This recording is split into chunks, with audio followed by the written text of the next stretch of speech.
Halo, assalamualaikum, selamat pagi. Ya, hari ini kita bahas tentang macam-macam problem di ayam ya. Nanti kita ke kandang lihat macam-macam problemnya. Biasanya yang dihadapi itu apa, penyakit atau ya semua problem lah. Nanti kita lihat di kandang. Oke, mari kita lihat. Nggak usah lama-lama. Oke.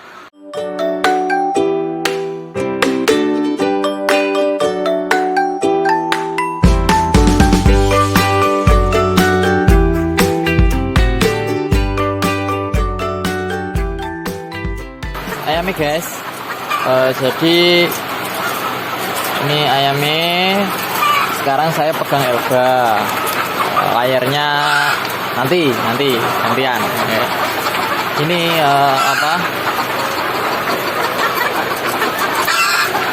ini ayam Elba yang kemarin kan pilek, sudah pilek. Terus ini ada yang ayam nggak nelur. Ini, nah ini seperti ini ayam nggak nelur ini. Nah yang hitam ini bisa dilihat nanti kenapa kok bisa nggak bertelur itu kenapa? Ayo kita review, oke? Nah ini gini guys. Nah ini salah satu ayam nggak bertelur. Ini salah satu ayam yang nggak bertelur. Jadi nanti kita lihat ini kenapa kok bisa nggak bertelur itu. Kan dari ciri-cirinya sudah kelihatan.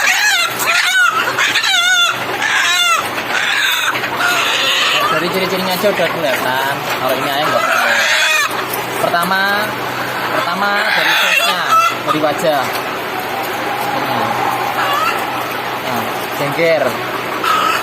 Jenggernya nggak kurang seger seperti yang lain. Nah ini jengger. Yang kedua ini paruhnya kuning, paruh mata kuning, paruh sama mata itu kuning. Kalau yang ini masih belum terlalu kuning, tapi cuma dilihat sudah kelihatan kalau ini nggak bertelur. Cuma biasanya dia lebih kuning, ini kuning banget. Nah tuh. Terus yang selanjutnya, kalau memang benar-benar pengen lebih yakin, ini lihat. Ini tulang pubisnya. Ini ada tulang pubisnya itu gini. Tulang pubisnya itu kalau dia bertelur itu pasti renggang 2 jari atau 3 jari, renggangnya gitu. Nah, tapi ini nggak renggang sama sekali ini jantet ini. Ini tulang pubisnya ini sama ini. Nah, ya satu aja nggak ada. Jadi ini kan buat jalannya telur. Jadi kalau ini nggak buka, nggak 3 jari atau 2 jari dia nggak bertelur. Nah, ini nggak bertelur ini.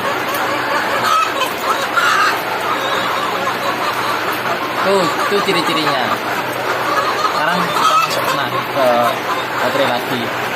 Sebenarnya untuk mengatasi problem seperti ini itu banyak caranya. Yang pertama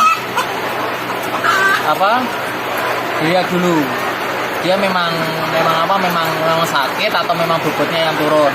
Kalau bobotnya yang turun ya kasih makanan yang untuk mendongkrak bobotnya, misal kasih protein yang tinggi, tambahkan starter crumble, tambahkan 511 atau BR atau serah biar dia bobotnya agak lebih tambah lagi.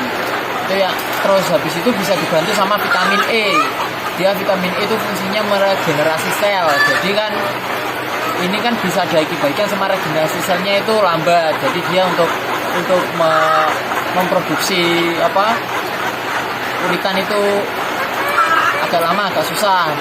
Jadi tadi kasih pakannya yang bagus. Kalau memang bobotnya kecil ya kasih pakan yang proteinnya tinggi. Terus habis itu bisa dibantu sama vitamin E. Bisa vitamin E-nya lewat minum atau suntik. Kalau suntik kasih itu aja Introvit selenium vitamin E. Nah itu bisa disuntikkan di paha kiri atau paha kanan terserah. Habis itu nanti bisa dibantu sama yang kaki kiri dikasih oksikel. Oksikel itu kalau gimana ya? Kalau menurut saya itu oksikel itu juga bisa mempercepat. Jadi untuk apa? Dijadikan satu sama introvert. Jadi oksikelnya di paha bagian kanan, terus introvertnya di sebelah kiri juga bisa. Pokoknya itu gandengannya itu. Tapi kalau introvert saja disuntikan, menurut saya agak lama. Ya bukan agak ya, memang lama kalau introvert tok. Tapi kalau ada gandengannya oksikel, reduksi gitu cepat, insya Allah cepat. Terus kalau dia sakit ya diobatin dulu. Kalau dia sakit, misalnya ada kolinya, ya kita sembuhkan kolinya dulu. Jadi kalau dia memang sakit ya disembuhkan dulu, baru dia mulai bisa proses bertelur. Cuma memang agak lama, memang lama ini. Jadi kalau seperti ini kan sehat ayamnya, nggak pilek, nggak semot, nggak dari fisik dari luar sehat. Tapi kita nggak tahu dari pencernaan sama pernapasannya ya. Tapi kalau dilihat bagus, cuma memang tatanan dari kulitnya dari kecilnya ini sudah jelek. Nah, ini tulangnya kecil ini. Tulangnya kecil, kaki kecil. Jadi memang kalau tatanannya dari kecil nggak maksimal ya, gedenya seperti ini. Ya ada lah, cuma nggak banyak, beberapa. Kita masukkan dulu. Nah, ini ayam putih sedang bertelur, sedang ngeden. Nah, lihat ya. Ini mau bertelur, mau keluar telurnya.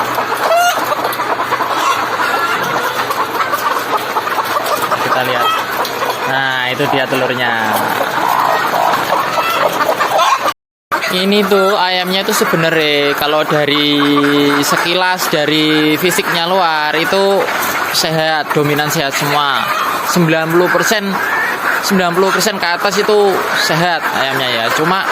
Cuma ini untuk kandang yang ini problemnya itu yang pertama, yang paling parah ini pencernaan. Ini kotorannya. Ini kotorannya itu basah. Kotorannya basah. Jadi basah. Ini saya bisa bilang pencernaan karena nafsu makan bagus. Ini nafsu makan bagus. Terus produksi bagus ya, produksi naik turun lah. Cuma ini kotorannya basah bukan karena kena air enggak, tapi karena memang pencernaannya agak sedikit terganggu. Makanya ini kemarin baru masuk antibiotik buat pencernaan ya. Gitu. Jadi buat membersihkan pencernaannya supaya kotorannya lebih kering dan enggak timbul amonia sama enggak ada lalernya. Terus yang kedua problemnya ini gurem. Ini sebagian gurem tapi nggak parah sih. Maksudnya mungkin persentase ini kena gurem untuk kandang ini sekitar 40%-an ini gurem ini. Gurem. Jadi nanti kita bahas nantilah di video selanjutnya, nanti kita bahas bagaimana cara mengatasi gurem. Oke. Dan setelah gurem ini problemnya korisa, senot, pilek ya, bakteri gram negatif. Ini saya hitung untuk kandang ini ada 5 ekor kalau nggak 6 ekor yang senot, yang parah lah. Itu. Jadi saya taruh di ujung. Ini ya tipsnya ya, bro. Kalau Anda memelihara ayam di kandang yang seperti ini, baterai, bambu atau apapun, pokoknya baterai atau bambu. Kalau minumnya masih paralon manual begini, paralon dibelah, usahakan yang sakit ditaruh di ujung tempat sebelah pembuangan air. Ini pembuangan airnya. Jadi maksudnya ini yang sempat parah yang kemarin. Jadi maksudnya agar tidak menular ke depan, agar tidak menular ke ujung sana ya, jangan sampai nyebar ke semua. Jadi maksudnya ditaruh di ujung itu seperti itu. Nah, untuk kandang yang ini itu ini problemnya sekarang di gurem ya, di gurem sama itu. Ini kemarin tingkat kematiannya agak tinggi, Nah, kalau untuk kematian kemarin saya cek tanpa saya bedah ya. Itu kemarin saya cek itu kelihatannya normal, maksudnya dari bentuk-bentuknya semua itu normal, cuma memang ada yang prolap sudah akut itu matinya. Jadi yang mati-mati itu kemarin sebagian ada yang prolap tapi yang sudah akut, yang udah nggak bisa ketolong, yang organ vitalnya udah keluar nggak bisa balik lagi ke dalam, itu mati.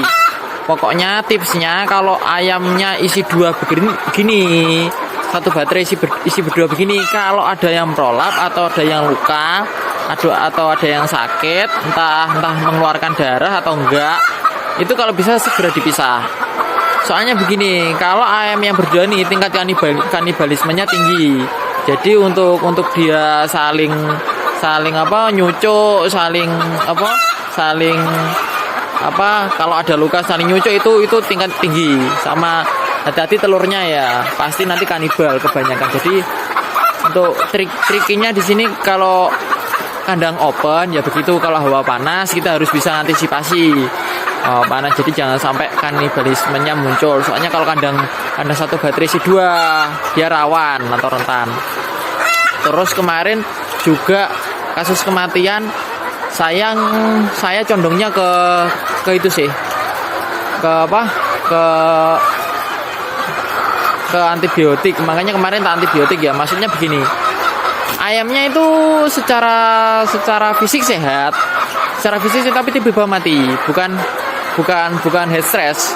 Kalau head stress saya tahu, cuma kemarin saya berasumsi kok ini memang waktunya masuk antibiotik ya, entah antibiotik pernapasan sama pencernaan juga. Makanya kemarin salah satu opsi untuk menekan angka kematian, saya masukkan antibiotik selama 4 hari, kalau nggak 5 hari, 4 hari sih kemarin. Nah ini alhamdulillah sekarang sudah normal, sudah lancar semua. Jadi produksi sudah mulai stabil lagi, kematian sudah mulai nihil lagi tiap hari. Cuma sekarang ini problemnya lagi gurem. Jadi hari ini masuk obat gurem lewat minum. Terserah mereknya banyak. Ini tadi masuk obat gurem ya. Jadi nanti kita lihat 2 hari sekarang sama besok. Nah, terus triknya untuk kita membasmi gurem itu seperti ini. Biasanya orang-orang kan cuma disemprot aja, terus ada lagi yang cuma dikasih obat lewat minum. Sebenarnya mekanismenya itu seperti ini guys. Sebenarnya ya saya jelaskan ya, bentar.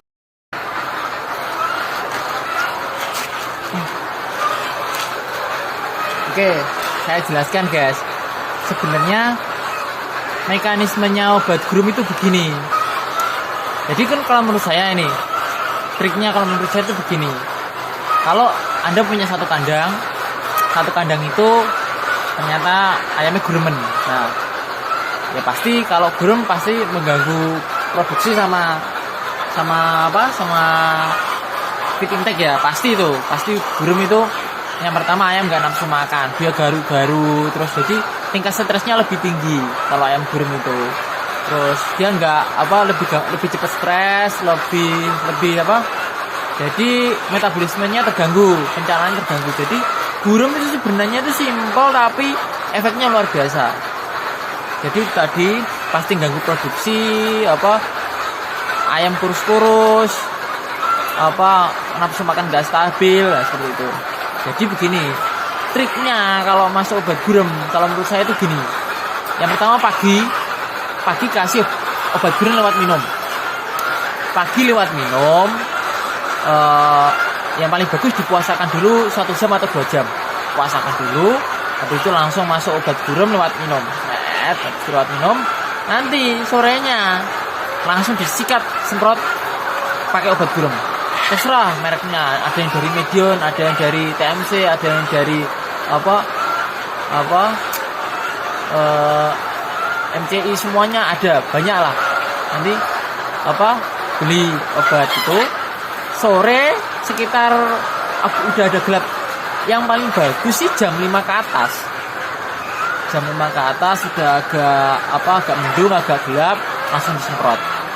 Semprotnya sampai basah. Jadi jangan cuma kayak nyemprot desinfektan, ngebun, jangan. Langsung semprot pelan-pelan aja. Jadi tekanannya nggak usah terlalu kencang, nggak apa-apa. Yang penting intinya ayam basah. Jadi kenapa saya nyuruhnya jam 5 ke atas? Soalnya kalau sore gurum itu keluar. Jadi mekanismenya begini. Pagi kita sikat pakai obat gurum. Obat gurum kan nih itu intinya tuh obat gurum itu panas. Sebenarnya obat gurum itu panas. Jadi kalau logikanya, kalau kita pikir pakai logika, dia minum obat gurum, badannya itu kan panas. Otomatis peredaran darahnya juga agak panas. Nah, gurum itu kan makannya minumnya darah ya, makanan darah. Ya, dia tuh kepanasan. Akhirnya dia keluar lah. Titik dimana pasnya untuk kita nyemprot itu sekitar jam 5. Nah, itu ketika gurum semua keluar langsung disikat pakai semprot tadi. Semprot tadi basah semua. Nah, itu ulangi sampai 3 kali lah. 2 hari 3 kali. Jadi sore ini besoknya lagi nggak apa-apa. Tapi kalau obat gurum lewat minum itu ada yang 1 kali, prosesnya 1 kali, ada yang boleh diulang besoknya. Jadi tinggal sampean nanti belinya obat gurum merek apa, nanti bisa dilihat di labelnya ya. Jadi seperti itu. Kalau mekanisme saya itu, saya jamin nanti setelah semprot 3 hari, besoknya insya Allah bersih. Ya paling enggak, walaupun enggak bersih, paling enggak sudah berkurang banyak. Nanti pelan-pelan pasti nafsu makan stabil, produksi pasti stabil. Jadi ini pakem yang saya itu sih, saya pakai dari dulu sampai sekarang. Dimanapun saya berada saya pakai itu. Jadi triknya itu, oke. Jadi, semoga pembahasan ini kali ini kita bisa dapat ilmunya ya. Ya gini tadilah tricky sebenarnya untuk melihara ayam itu sebenarnya tricky ya, seperti saya bilang, nggak susah tapi ada triknya. Jadi pelan-pelan lah, kita kan bisa karena terbiasa, tapi sebelumnya bisa karena kepepet ya kan. Tapi saya yakin kalau untuk populasi di bawah 500 atau di bawah 500 lah itu masih gampang, masih bisa lah.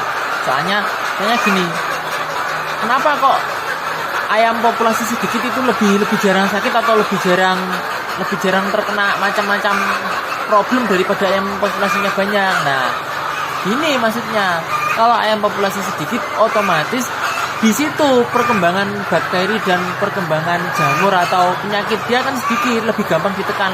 Beda lagi sama populasi yang banyak, yang jumlahnya berapa ratus, di atas 500 atau bahkan beberapa ribu. Nah, itu kan perkembangan bakteri di lingkungan kandang itu juga semakin banyak, semakin susah. Jadi kenapa kok orang ada yang berpikiran, pitekmu gerang-gerang, pitekku lega, ayam itu sehat terus. Nah, jangan seperti itu, karena tiap kandang itu problemnya sendiri-sendiri.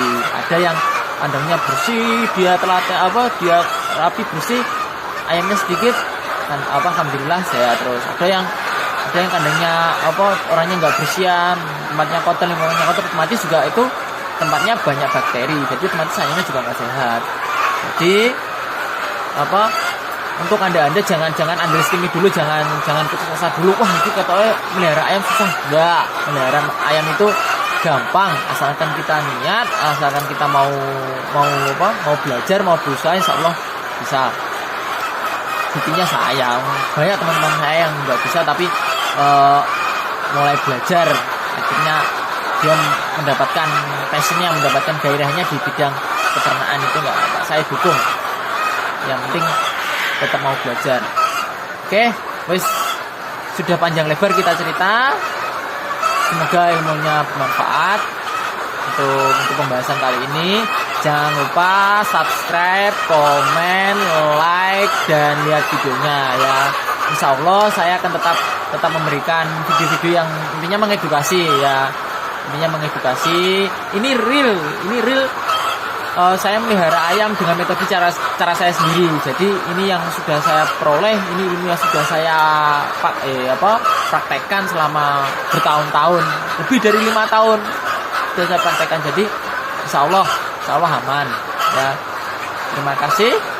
Jangan lupa follow IG saya, nanti bisa DM kalau ada yang mau ditanyakan atau langsung komen di bawah ini ya. Siapa tahu ada yang mau ditanyakan. Kalau mau follow IG saya Bayu Isyana Pamungkas, oke?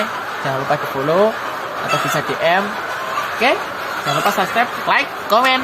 Terima kasih. Wassalamualaikum warahmatullahi wabarakatuh.